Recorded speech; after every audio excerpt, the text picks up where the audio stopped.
शांति की तलाश में, आनंद और प्रसन्नता की तलाश में, उसके तलाश का भटकाव तब तक समाप्त नहीं होगा जब तक वह आत्मा के आधार में आकर के टिक नहीं जाता है।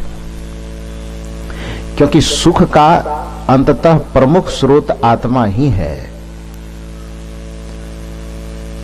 आत्मा के अलावा, आत्म सुख के अलावा जो भी सुख हमें प्रतीत होता है वो क्षणिक है। संसार के प्राणी पदार्थों में जो भी हमें सुविधाओं से थोड़ा बहुत सुख प्रतीत होता है वह अस्थायी रहने वाला नहीं। भोजन करते हैं, थोड़ी देर के लिए तृप्ति का अनुभव होता है, लेकिन कुछ देर के बाद फिर भूख की आग सताने लगती है। पानी पीते हैं, प्यास बुझती है, थोड़ी तृप्ति का अनुभव होता है, लेकिन फिर से प्यास का दुख सवार हो जाता है। जो कुछ भी हम कार्य करते हैं, जो कुछ भी हमें उपलब्ध होता है, थोड़े देर के लिए हमारे मन को मनोरम लगता है, अच्छा लगता है और मन के अनुकूल होने से सुखकर प्रतीत होता है, लेकिन वो स्थिर सुख नहीं है, सहज सुख नहीं है, निरापद सुख नहीं है। उस सुख के साथ दुख जुड़ा हुआ है। संसार से मिलने वाले सभी संजोगों के साथ वियोग जुड़ा हुआ है। संसार से जुड़े हुए समस्त उन्नति के साथ अवनति जुड़ी हुई है। संसार में होने वाले समस्त जन्म के साथ मृत्यु जुड़ा हुआ है। संसार में होने वाले समस्त लाभ के साथ में हानि जुड़ी हुई है। संसार में होने वाले जितने कुछ भी उपलब्धि है वह एक दिन शून्य हो जाने वाली। आत्मज्ञान एक ऐसा ज्ञान है जिस ज्ञान को प्राप्त करने के बाद व्यक्ति सहज होने लगता है। इस नश्वर जीवन में आत्मा केवल अमर है, बाकी सब चीज, शरीर बदल रहा है, संसार बदल रहा है, और इस बदलने वाले संसार में व्यक्ति ना जाने एक जन्म क्या कई जन्म का सामान संग्रह करके रखना चाहता है। जो आत्म अस्तित्व हमारे पास रहने वाला है, जिस आत्म अस्तित्व में हम कायम रहने वाले हैं, उस काम को छोड़कर बाकी दुनियादारी को बटोरने में आदमी इतना समय लगाता है कि भीतर से होने वाले सुखानुभूति को वो परख नहीं पाता है। इसको एक उदाहरण से समझिए। एक खेत में पुरानी हड्डी पड़ी हुई थी, गाय वगैरह कोई चीज मर गया होगा तो उसको चमड़े वगैरह उसके छील लिए गए होंगे, उसकी हड्डियां खेत में ऐसे पड़ी हुई थी। 5 बरस, 6 बरस, 10 बरस हो गया होगा, हड्डी पूरी सूख गई थी। अचानक कुछ कुत्तों का झुंड आया और उस हड्डी से खेलने लगा। खेलते खेलते, खेलता कोई 2-4 मिनट है, लेकिन वह कुत्ता उस हड्डी में कम से कम 2-4, 5, 10 घंटा से लिपट रहा था, उछल रहा था, कूद रहा था, खेल रहा था, मुंह में उसे लेकर के चूस रहा था। बगल से एक विद्वान आदमी, समझदार आदमी जा रहे थे, बैठ करके वो चिंतन करने लगा कि रास्ते से आते जाते सड़क के किनारे खेत में देखते थे कि 10 वर्ष से सूखी हड्डी पड़ी हुई है, जिसका कोई महत्व, उसमें कोई रस नहीं है, उसमें कोई मांस नहीं है, कुछ है नहीं, लेकिन कुत्ता फिर भी उसमें 10 घंटा उसको लेकर के मुंह में खेल भी रहा है, चूस भी रहा है। पता नहीं उसको क्या रसानुभूति होती होगी। देखते देखते देखते देखते जो उस समझदार आदमी को लगा कि देखना चाहिए कि आखिर इस सूखी हड्डी में जो रसविहीन है, जिसको सूखने से कितने वर्ष गुजर गए हैं, उसमें आखिर उस कुत्ते को क्या आनंद मिल रहा है, उसमें कुत्ता को क्या रस मिल रहा है। उसको देखने के ख्याल से वह समझदार आदमी जाता है और कुत्ते को किसी डंडे से भगा देता है। कुत्ता भाग गया। वो हड्डी के पास जाकर के हड्डी को देखता है तो उस हड्डी में खून लगा हुआ है। विद्वान आदमी सोचता है कि हड्डी तो सूखी हुई थी, इसमें खून लगा कैसे, खून कहां से आया। अंत में कुछ रोटी वगैरह लेकर के उस कुत्ते को, जिसको भगाया था, जो खेल रहा था उससे, उसको पुचकारा। थोड़ी मेहनत करनी पड़ी, पुचकारते पुचकारते कुत्ता पास आ गया। और जब पास आया तो कुत्ते को पकड़ करके, एक दो आदमी और थे साथ में, सब मिल करके पकड़ करके जब देखा नजदीक से, उस सूखी हड्डी को, मरी हुई हड्डी को चबाते चबाते चबाते चबाते कुत्ता का जो गलफर फट गया था, फटेगा ना, कड़ा चीज को चबाएगा, उसको काटने खाने की कोशिश करेगा, तो स्वाभाविक है कि जो कोमल चीज है वो फटेगा, कटेगा। तो कुत्ता का गलफर उसको चबाते चबाते, खेलते खेलते फट गया था। अब कुत्ते के ही फटे हुए गलफर से जो रक्त निकलता था, वो रक्त उसमें जाकर के लग जाता था हड्डी में। और कुत्ता यह समझता था कि हमारे चबाने के कारण, हमारे दबाने के कारण वो हड्डी से रस निकल रहा है, और उसको चोस चोस के, उसको चाट चाट के उसमें मगन हो रहा था। वो कुत्ता है, वो पशु है, हम कह सकते हैं तो पशु है इसीलिए ऐसा कर रहा है। हम क्या कर रहे हैं? हम हड्डी चबाए न चबाए अलग बात है, संसार के जिन विषय भोगों को हम चबा रहे हैं, अब चबा करके सुख खोजना चाहते हैं, वह भी तो हड्डी के ही समान है। भोग में आज तक किसी को सुख मिला नहीं। नीतिविद ने कहा कि भोगा न भुक्ता वयमेव भुक्ता, तृष्णा न जीर्णा वयमेव जीर्णा, कालो न यातो वयमेव याता, कि भोग को आज तक भोग करके कोई सुखी नहीं हुआ है। जब भी इस संसार में कोई सुखी हुआ है तो संसार के प्रपंचों से अपने मन को हटा करके। जब भी आज तक इस संसार में कोई सुखी हुआ है तो अपने मन को विषयों के चिंतन से मुक्त करके। भोग, हम जमीन में सुख पाना चाहते हैं, जमीन हमारे जीवन के लिए उपयोगी है, साधन, उससे खान पान रहन सहन की सुविधाएं उससे उपजती है, तो ये कोई बुरी बात नहीं। लेकिन छाती से चिपका करके अपने मन में सदैव जमीन को बसा करके यदि हम रखते हैं तो ये जमीन हमारे लिए नरक का द्वार हो जाता है। घर में रहना कोई बुरी बात नहीं है, लेकिन अपने दिमाग में, दिल में घर को बना करके रखना ये बहुत बुरी बात है। परिवार के बीच में रहना कोई बुरी बात नहीं है, लेकिन परिवार को सदैव दिमाग में बैठा करके रखना ये बहुत बुरी बात है। परिवार के बीच में रहिए, दिक्कत नहीं है। सैकड़ों बार गुरुदेव जी से एक उदाहरण हम लोग सुने हैं। गुरुदेव जी प्रवचन में बराबर इस चीज का जिक्र करते थे। पानी में नाव चले तो चले, नाव में पानी मत आने दो। नाव पानी पर ही चलेगा। कोई व्यक्ति यह सोचे कि 4 लाइन पे जाके नाव को हम चलाएंगे, वो कभी सफल नहीं हो पाएगा। इस सरजमीन पे ला करके हम नाव को चलाएंगे, ये कभी सफल हो ही नहीं पाएगा। आसमान में नाव उड़ाया नहीं जा सकता, जमीन पे नाव को गरकाया नहीं जा सकता, रोड पे नाव को टहलाया नहीं जा सकता। नाव को जब भी चलना होगा तो पानी का आधार लेना होगा। लेकिन खतरा कब है? पानी नाव के लिए खतरा नहीं, लेकिन वही पानी खतरा कब बन जाता है, पैदा करता है खतरा को। पानी में नाव चले तो चले, नाव में पानी मत आने दो। संसार में मन रहे तो रहे, मन में संसार न आने दो।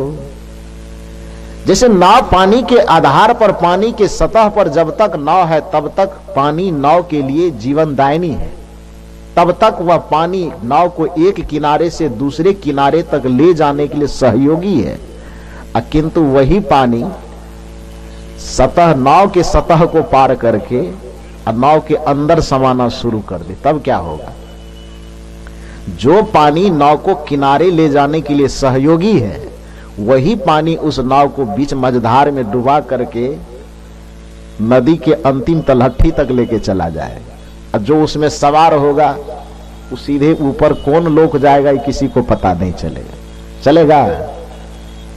इसका ये मतलब नहीं कि हम नाव को गलत कहेंगे, इसका ये भी मतलब नहीं कि हम पानी को गलत कहेंगे। ना नाव गलत है और ना पानी गलत है। गलत क्या है? गलत है नदी नाव के अंदर पानी का आ जाना गलत है। उसी तरह से जैसे नाव और पानी का एक दूसरे का सहयोग, एक दूसरे का आपसी संबंध ही एक किनारे से दूसरे किनारे तक ले जाने में सक्षम है, उसी तरह से जिन प्राणी पदार्थों को लोग माया कहते हैं, घर दौलत पद प्रतिष्ठा पत्नी परिवार बच्चे, जिसे माया कह करके लोगों ने संबोधित किया है, उस माया के बगैर जीवन नहीं चल सकता है। ठंडी है, कौन कहेगा कि कपड़े की जरूरत नहीं है? अब यहां बैठे हुए प्रवचन कर रहे हैं, कौन कहेगा कि पंडाल की आवश्यकता नहीं, माइक की आवश्यकता नहीं है, बिजली जनरेटर की आवश्यकता नहीं है, इसकी व्यवस्था की आवश्यकता नहीं है? आवश्यकता तो सब चीज की है। इसी आवश्यकता को हम माया कहते, इसके बगैर जीवन चलता नहीं है, चाहिए ये। किंतु यही चीज खतरनाक कब हो जाता है? जब इसको जगह के अलावा हम अपना मन में इसको जगह दे देते। साधनों की मर्यादा है, साधन तक ही, लेकिन जब वो हमारा साध्य बन जाता है, साधन ही यदि हमारा साध्य बन जाता है तो दुखदाई होता है। इस संसार में प्राणी पदार्थ हमारा साध्य नहीं है, इस संसार में शरीर हमारा साधन है, शरीर साध्य नहीं है। आंख हमारा साधन है, आंख हमारा साध्य नहीं है। एक ही चीज साध्य है, वह है आत्मा।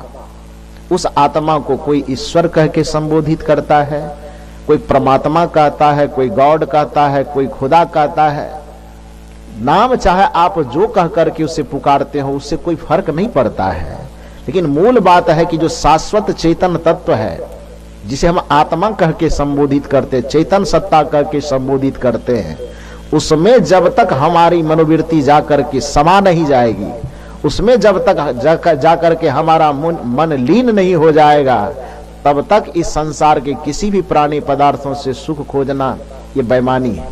सदगुरु श्री अभिलाष साहब जी इस संबंध में कहा करते थे कि इस संसार के भोगात्मक प्राणी पदार्थों से कोई व्यक्ति यदि सुख खोजने की चाहत रखता है, उसका चाहत बर्फ का भुजा भूज करके खाने की चाहत जैसा है।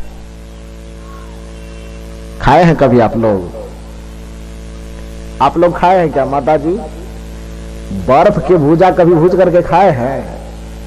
सदगुरु श्री अभिलाष साहब जी कहा करते थे कि भोगों से सुख प्राप्त करने की लालसा करने का मतलब है कि कोई व्यक्ति तावा चढ़ा के चूल्हा पर एकदम मन में एकदम लालसा सजावे, सपना सजावे कि बर्फ लाना है, अब बढ़िया से बर्फ का फ्राई करना है और उसके बाद उसे खाना है। क्या ये सपना कभी साकार होगा? कभी साकार नहीं होगा। जैसे बर्फ को भूज करके बर्फ का भूजा खाने का सपना कभी साकार नहीं हो सकता, उसी तरह से संसार के मिले हुए प्राणी पदार्थ नश्वर शरीर से कोई व्यक्ति यदि सुख खोजने की उम्मीद करता है तो उसका यह सपना कभी साकार होने वाला नहीं। शाश्वत सुख चाहिए तो शरीर संसार की आसक्ति से ऊपर उठ करके आत्मा में रमने का प्रयास कीजिए। आत्मज्ञान को प्राप्त करने के, बाहर का ज्ञान बाहर की सुविधा जुटाने के लिए, लौकिक ज्ञान लौकिकता को जमा करने के लिए, लौकिकता को अर्जित करने के लिए है और उसकी भी आवश्यकता है। मैंने पहले कहा कि माया के बगैर जीवन नहीं चल सकता, किंतु पानी के बगैर जैसे नाव नहीं चल सकता है, किंतु नाव के अंदर यदि वही पानी आ जाए तो नाव के लिए भी खतरा है और नाव में सवार व्यक्ति के लिए भी खतरा है। उसी तरह से संसार का प्राणी पदार्थ चाहिए, किंतु वह आपके मन और मस्तिष्क में घर नहीं कर ले। उसी से हम के यह न समझ लें कि यही हमारे जीवन का अंतिम लक्ष्य है, इसके बगैर और कुछ नहीं चाहिए, यह कल्पना मत कीजिए। लेकिन दुनिया का अधिकांश आदमी इस भोगात्मक प्राणी पदार्थों को इतना महत्व देता है, इतना महत्व देता है कि उससे आगे के विषय में कुछ सोचता नहीं। एक दिन का उसके पास जमा है तो 10 दिन का सोचता है, 10 दिन का उसके पास जमा है तो 100 दिन का सोचता है। यदि एक पीढ़ी के लिए जमा है तो वह 10 पीढ़ी के लिए सोचता है, 10 पीढ़ी का जमा है तो वो सैकड़ों हजारों पीढ़ी तक के लिए सोचता है। यह मनुष्य की सबसे बड़ी नादानी। किसी विचारक ने बड़ा अच्छा कहा है, कुछ पल की जिंदगानी, कितने देर की जिंदगी है? कुछ पल की। कुछ महापुरुषों ने से 2 दिन की जिंदगी कहा।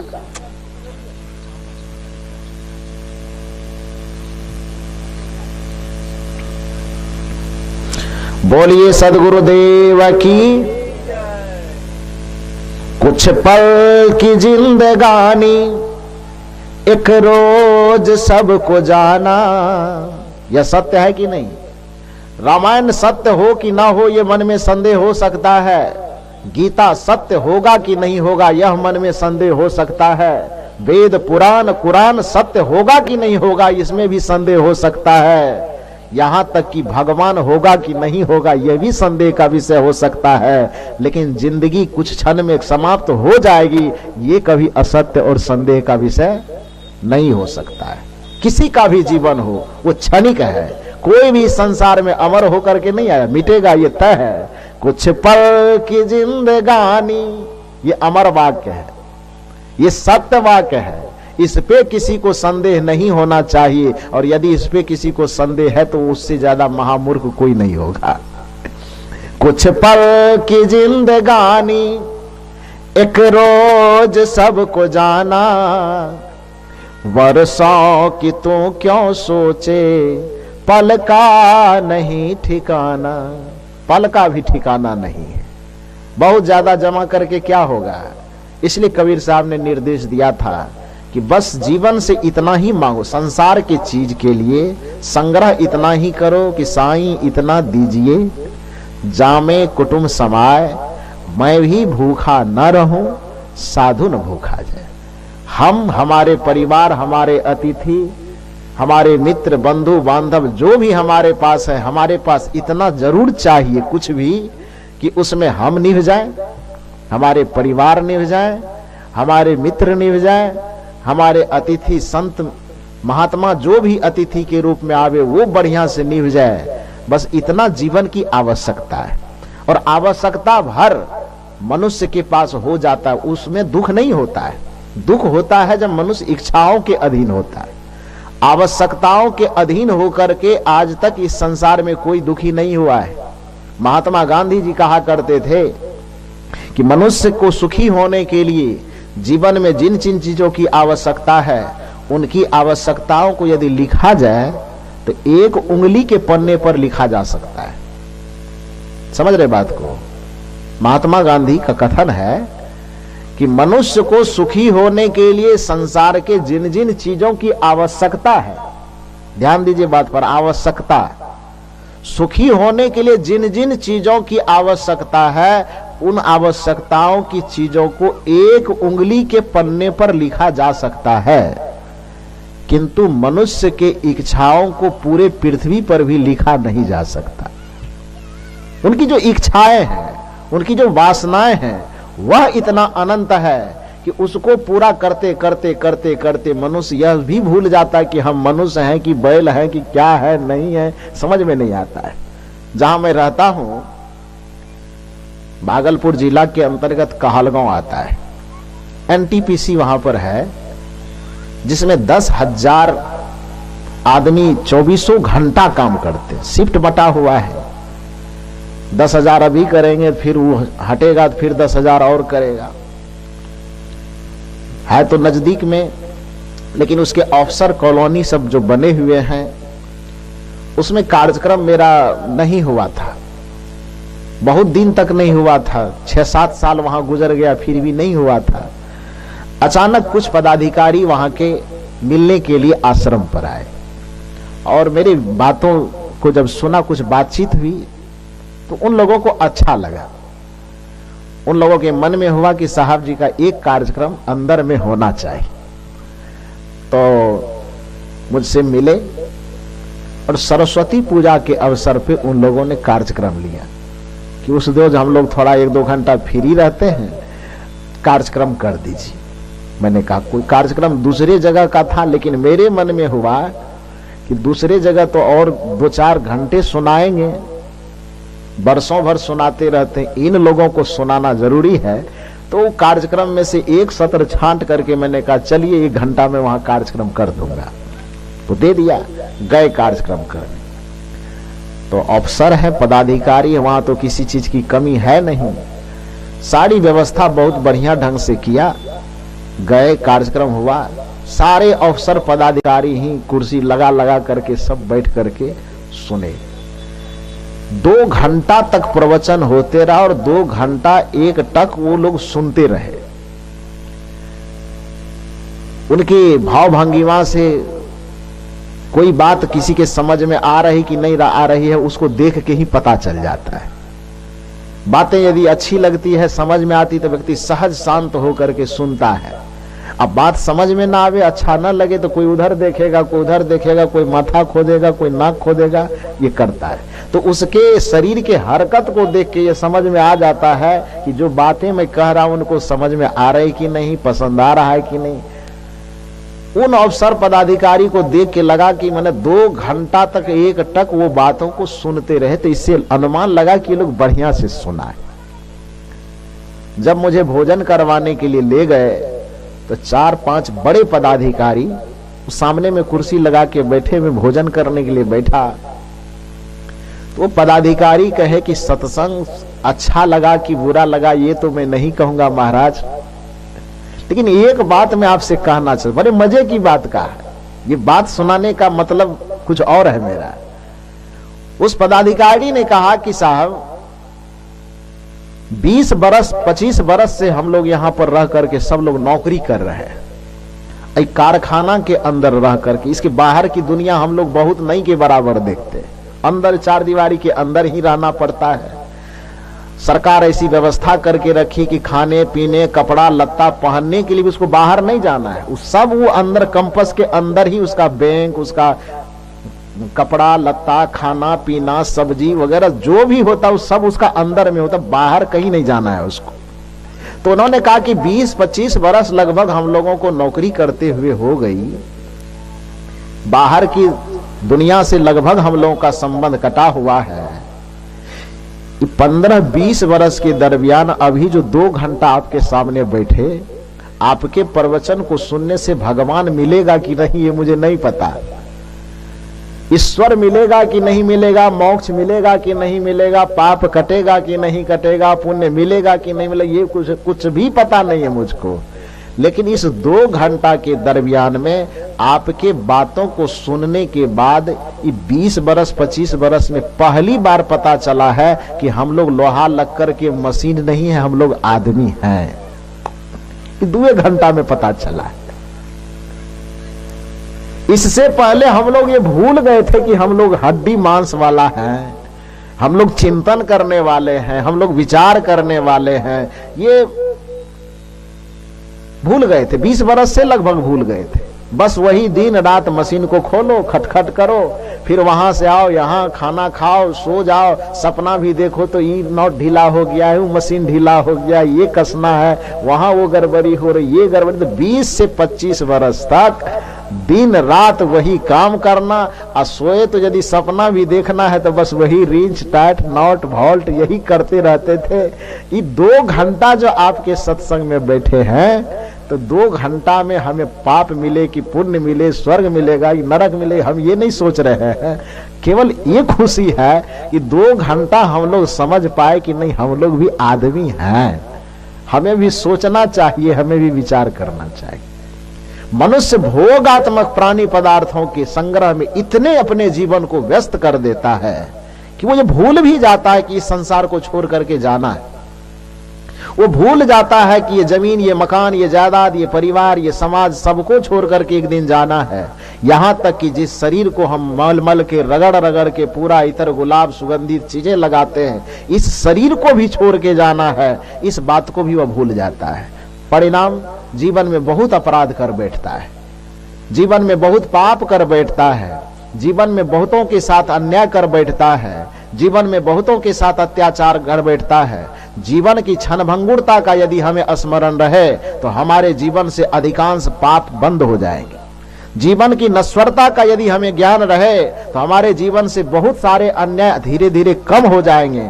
यदि हमें अपने जीवन की क्षणभंगुरता का, जीवन की नश्वरता का ज्ञान रहे तो हमसे बहुत अपराध अपने आप बंद हो जाएंगे। लेकिन होता क्या है, हम ये मान बैठते हैं कि शरीर मेरा अमर है, हम ये मान बैठते हैं कि संसार अमर है। न संसार बदलेगा न शरीर बदलेगा, इस शरीर और संसार को हम सदा भोगते रहेंगे।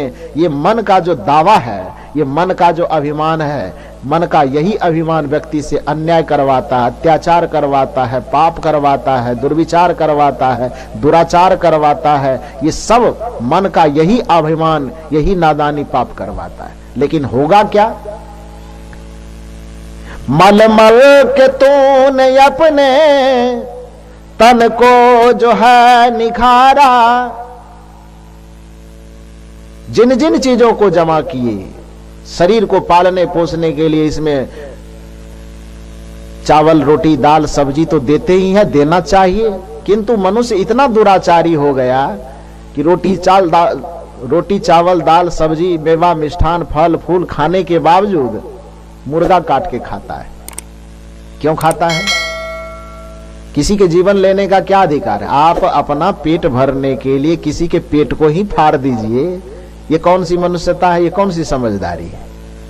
अपना पेट भरने के लिए आप किसी का गर्दन काट दीजिए, ये कौन सी मनुष्यता है, कौन सी समझदारी है?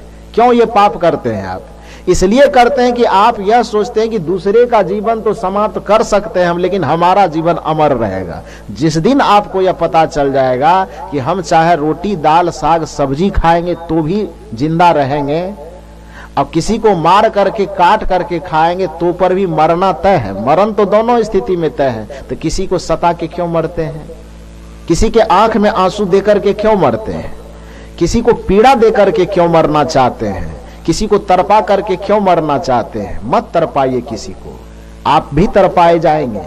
किसी को मत सताइए, आप भी सताए जाएंगे। किसी को दुख मत दीजिए, आप भी दुख पाएंगे। किसी को सुखी कीजिए, आप भी सुख पाएंगे। किसी का भला कीजिए, आपका भी भला होगा। लेकिन हम तो यह समझते हैं कि हम भला करें बुरा करें, संसार का भगवान तो हम ही हैं, बाकी तो कोई देख सुन नहीं रहा है। कोई देखे अथवा न देखे, पाताल वाला देखे कि न देखे, आसमान वाला देखे कि न देखे, लेकिन आपके भीतर में जो भगवान बैठा हुआ है, जिसे मैंने आत्मा कहा, आप उसे कुछ भी कह सकते हैं। वो जो भीतर में चेतन तत्व बैठा हुआ है, आत्मा बैठा हुआ है, राम बैठा हुआ है, ब्रह्म बैठा हुआ है, शिव बैठा हुआ है, अल्लाह खुदा गॉड बैठा हुआ है, वह देख रहा है।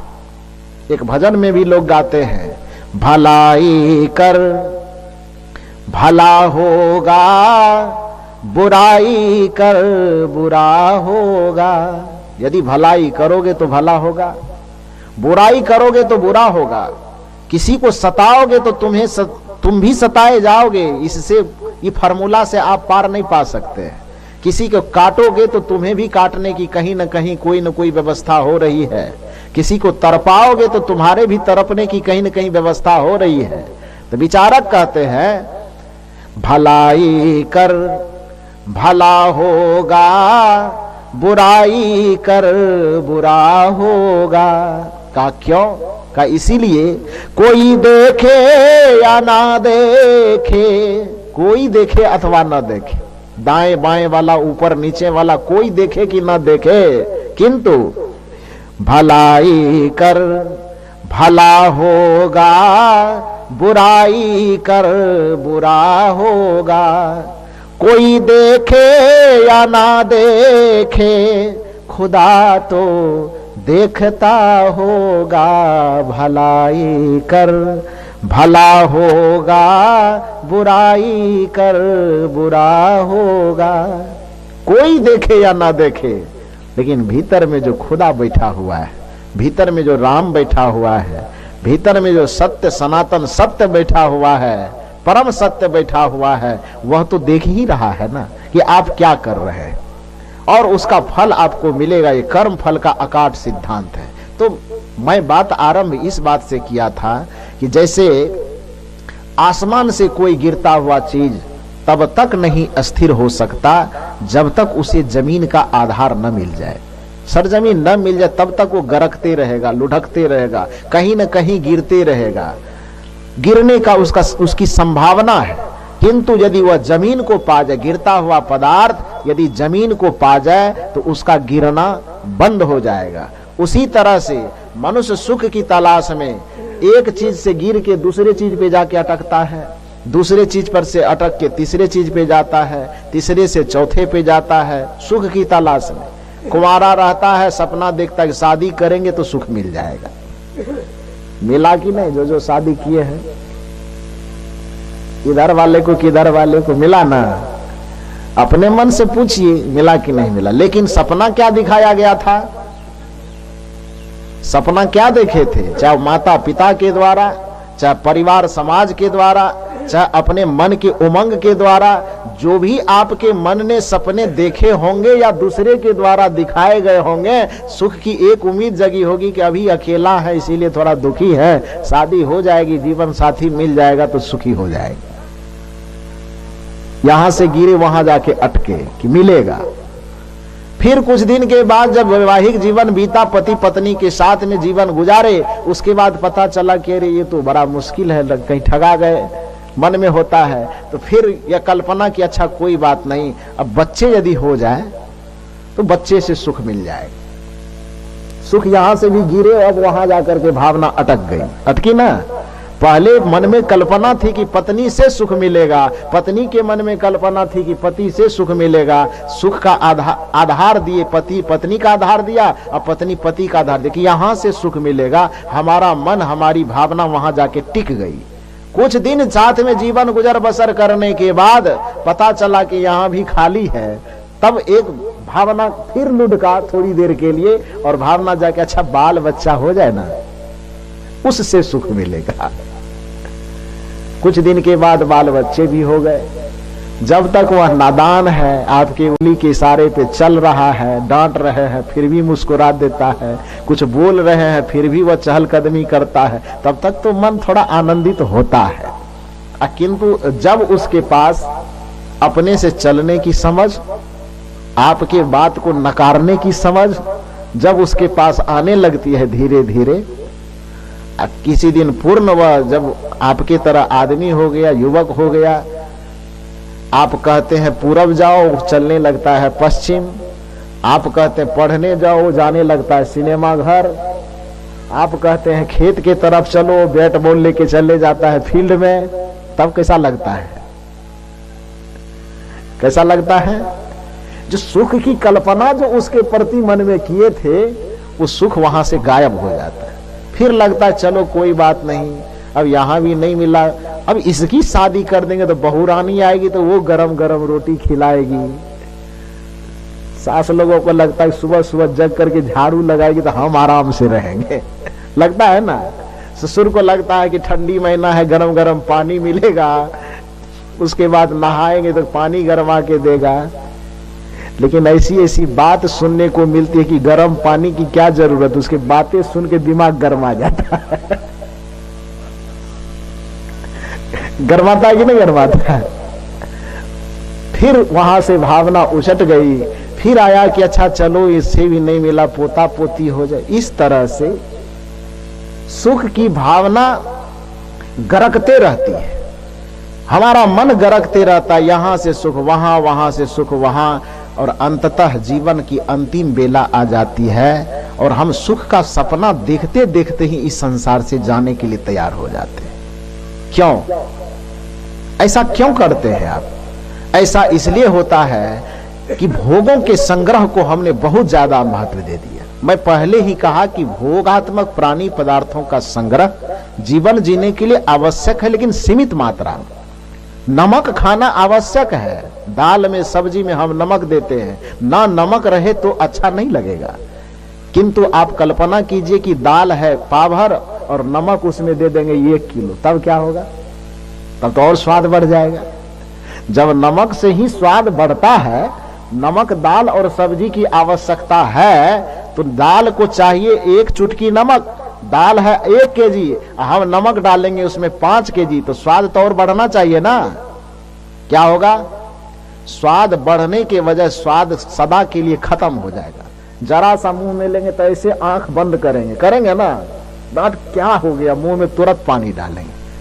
जैसे सब्जी में स्वाद लाने के लिए नमक, तेल, मसाले की आवश्यकता है किंतु सीमित दायरे में, उसी तरह से जीवन में माया की आवश्यकता है किंतु सीमित दायरे में। माया को सीमित दायरे में रख करके आप आत्मा को समझने की कोशिश कीजिए और आत्मा में रमने के लिए ध्यान, भजन, साधना, सत्संग इत्यादि का सहयोग लेकर आप मायावी प्राणी पदार्थों से ऊपर उठकर अपने चेतन सत्ता को, चेतन राम को, चेतन आत्मा को समझिए और उसमें प्रवेश होने के लिए जो युक्ति है गुरु के माध्यम से, संत के माध्यम से जानकर उसमें प्रविष्ट कीजिए। इसी से आपके जीवन में परम सुख की उपलब्धि होगी। अब हम लोगों के बीच पूज्य गुरुदेव जी आ गए, इसलिए मैं अपनी वाणी को यहीं पर विराम देता हूँ। बोलिए सदगुरुदेव की।